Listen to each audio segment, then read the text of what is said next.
Welcome back to our short video series on playing drums in worship. If you haven't checked out the first video in this series, I'd love to encourage you to head back and watch that one first. In this video, we're going to be looking at terminology and language used with regards to the drum kit and drumming in general. This is helpful for you to know, but it may also be helpful for other members of the band to know in order to communicate well with them. If you're having trouble understanding what the worship leader means in rehearsal, why don't you politely ask them to watch this video, as it may help them to learn the common language. So I'm just going to go through a list of words and terms and briefly explain and demonstrate what they are.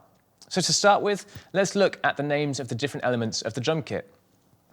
Firstly, we've got the kick drum. This is the meat and foundation of the whole worship mix, but especially the drum kit. This brings your tempo and it really helps with the dynamics. Secondly, we've got the snare drum. We've got quite a big snare here, but this is used to set the groove and for particular accents on particular beats. Next, we've got these two toms. These are just to add some extra flamboyancy to what we play, so we can use them in fills or in builds, and again, as a dynamic tool to rise and fall. Then we've got the hi-hat over here on the side, the ride cymbal over here, and then your two crash cymbals. You may have one crash cymbal or three or more, depending on what genre you're playing. Mics.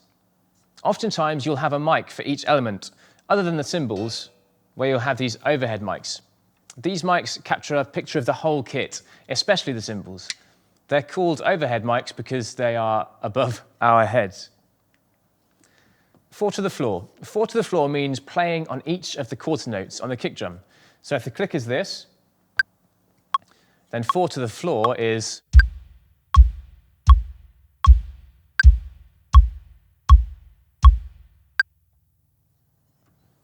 a build.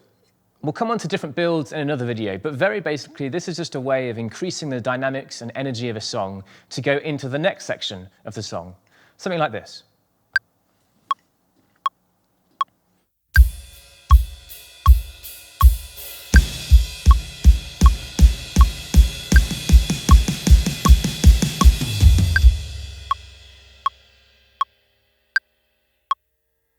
A fill.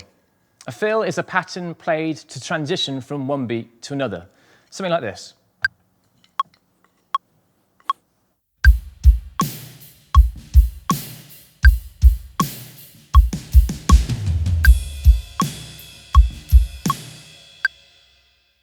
A beat or a groove.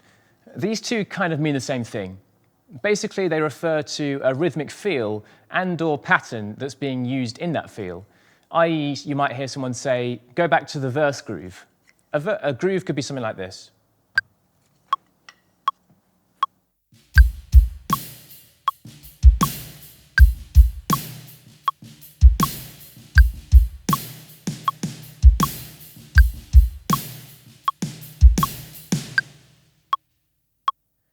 Time. We use this to mean playing along with the metronome, often on a cymbal like a ride, or on the hi-hats. Say the click is this tempo. Playing in time would mean this.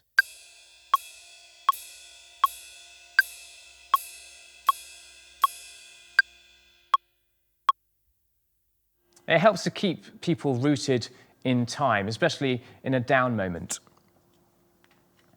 A cymbal wash.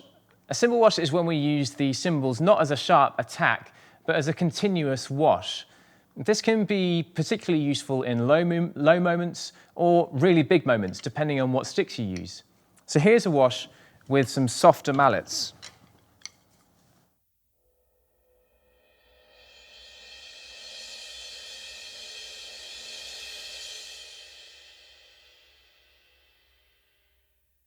You see how it's really subtle and fades in. And now here's one with some sticks.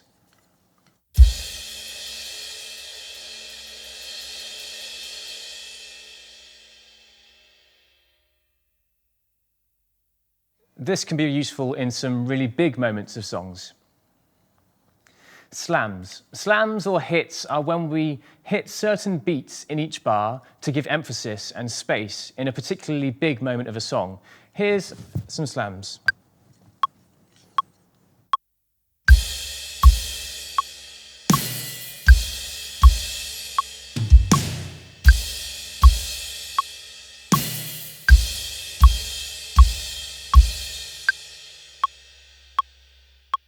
Pushes. These are similar to slams, but in the context of a beat. This is when you emphasize a particular beat, normally before the emphasis would normally be. So you're pushing the beat. Let's have a look at that.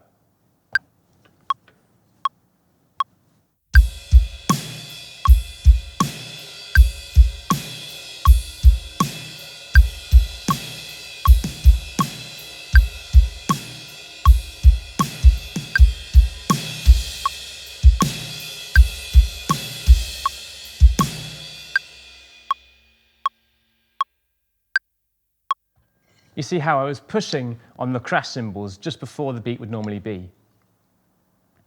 Trash can. A trash can is a big ending at the end of specific songs. Here's a bit of an example of a trash can.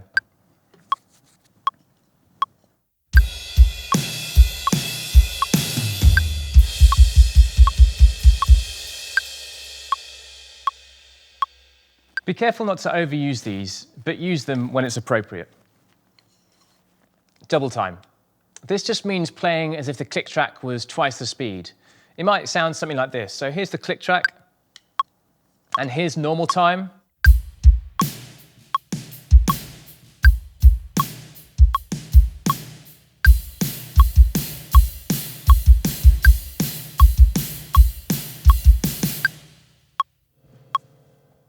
Half time. Half time is the opposite of double time. So here we play at half the speed of the metronome, something like this. So normal time.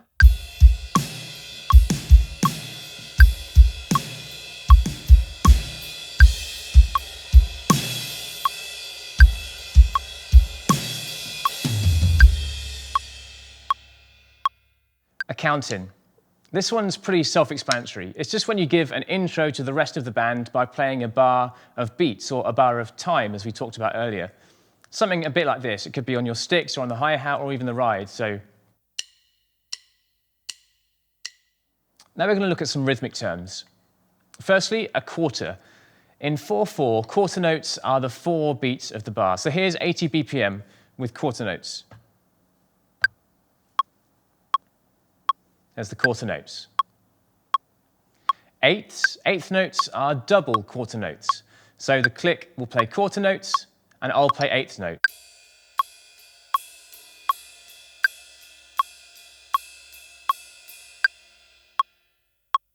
And that's back to that quarter note. And sixteenths are double again, or 4 times quarter notes. So you'll play 4 notes within each quarter note, something like this.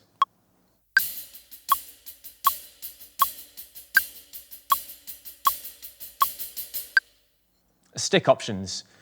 Well, firstly, sticks. Normal sticks are what we use 90% of the time in our context. Sometimes we'll use mallets, which are sticks with soft ends to help stop the attack of the sound, especially useful on those cymbals like we looked at with the wash earlier. You may also use brushes or hot rods. Brushes are very soft and often used in jazz. Hot rods are kind of like sticks, but have a little softer attack and are generally used in quieter settings. So I hope this video has cleared up any uncertainty about drumming terminology. Join me in the next video where we'll be looking together at playing with a click and linking with the bassist. See you there.